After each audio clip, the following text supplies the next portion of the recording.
Hey everyone, welcome back to my channel. In this video, I will show you how to copy the path of a file in Windows quickly. So let's get started. So firstly, open File Explorer.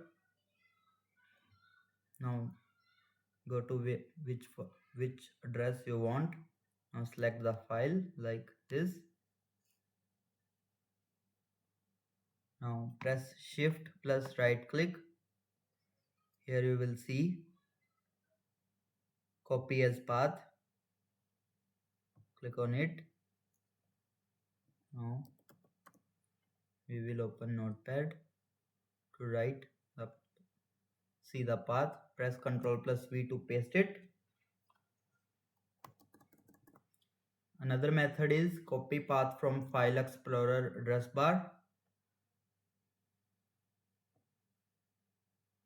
Right click on it.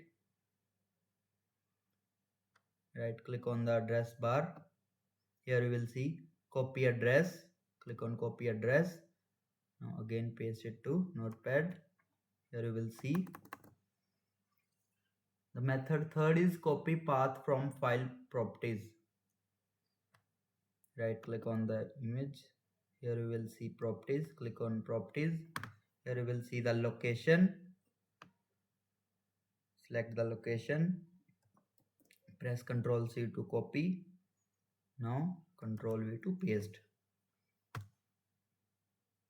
And that's it.